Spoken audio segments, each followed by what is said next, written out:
মসমসে মজাদার নারিকেলের সিরা। নোয়াখালী অঞ্চলে একটা সময় খুবই জনপ্রিয় একটা খাবার ছিল এই নারিকেলের সিরা।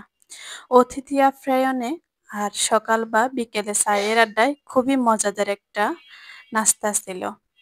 তো চলুন দেখে নেওয়া যাক কিভাবে তৈরি করা হয় এই নারিকেলের সিরা। চলে যাচ্ছি পুরো রেসিপিতে। একটা নারিকেল ভেঙে নারিকেল এইভাবে স্লাইস করে কেটে নারিকেলগুলো তুলে নিয়েছি। শুকনো নারিকেলের পিছনে কিন্তু কালো একটা আবরণ থাকে, ওই আবরণটা আমি কেটে ফেলে দিয়েছি আর এরকম স্লাইস করে কেটে নেওয়া হয়েছে। এখন এই স্লাইস গুলো আমি ছুরি দিয়ে একবারে পাতলাও না আবার একবারে মোটা নয়, এরকম একটা সাইজ করে ছুরি দিয়ে কেটে নিচ্ছি।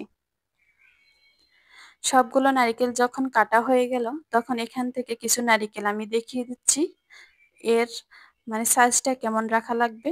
একবারও পাতলা হবে না আবার একবারও মোটা হবে না।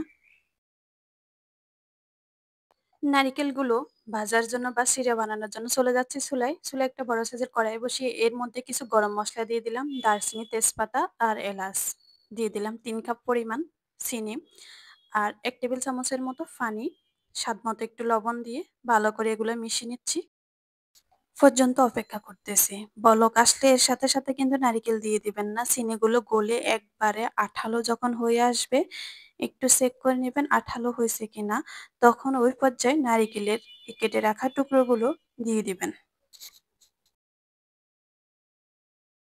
নাড়তে নাড়তে যখন চিনির মিশ্রণটা একবারে আঠালো হয়ে আসলো তখন এই পর্যায়ে আমি নারিকেলের টুকরোগুলো দিয়ে দিচ্ছি, নারিকেল কুচানো নারিকেলগুলো দিয়ে দিচ্ছি। দিয়ে অনবরত নেড়ে যাচ্ছি। এখানে কিন্তু নাড়া বন্ধ করা যাবে না, নাড়া বন্ধ করলে নারিকেলটা নিচ থেকে লেগে যেতে পারে, যেহেতু এখানে চিনি আর শুধু নারিকেল।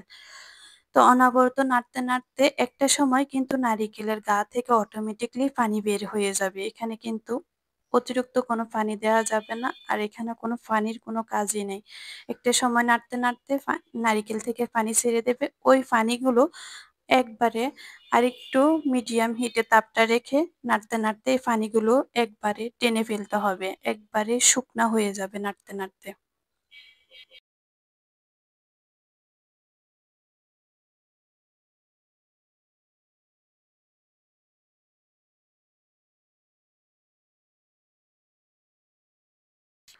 অনেকটা কিন্তু নারিকেলের পানি শুকিয়ে আসলো নাড়তে নাড়তে, কিন্তু আমি নাড়া বন্ধ করি নাই। এক্ষেত্রে কিন্তু নাড়া বন্ধ করা যাবে না, অনবরত নাড়তে থাকতে হবে। নাড়তে নাড়তে যখন পানিটা একবারে শুকিয়ে আসবে তখন দেখবেন অটোমেটিকলি নারিকেলের একটু কালার চেঞ্জ হয়ে যাবে। তো প্রায় নারিকেলের পানিগুলো শুকিয়ে আসতেছে। এ পর্যায়ে আমি তাপটা আরেকটু লো হিটে করে দেব আর আরেকটু সময় নিয়ে নারিকেলগুলো ভেজে নেব। এখানে দেখুন হালকাভাবে নারিকেলের কালার কিন্তু চেঞ্জ হয়ে গেছে আর পানি কিন্তু পুরোপুরিভাবে চলে গেছে বা শুকিয়ে গেছে। এখন আরো জোরে করার জন্য আরেকটু সময় নিয়ে এই নারিকেলগুলো আমি ভেজে নেব। এই পর্যায়ে দেখুন নারিকেলগুলো অনেকটা জোরে হয়ে গেছে। এখন আমি আরেকটু নেড়েচেড়ে কড়াই থেকে নামিয়ে পরিবেশনের জন্য নিয়ে যাচ্ছি। একবারে মচমচে হয়ে গেছে নারিকেল।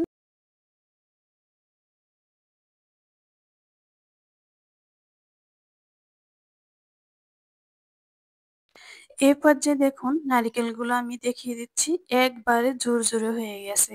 এখন পরিবেশনের জন্য চুলা থেকে নামিয়ে নিচ্ছি আর দেখুন একটু ঠান্ডা করে একটা প্লেটে পরিবেশন করে নিচ্ছি। মাশাআল্লাহ অসাধারণ হয়েছে।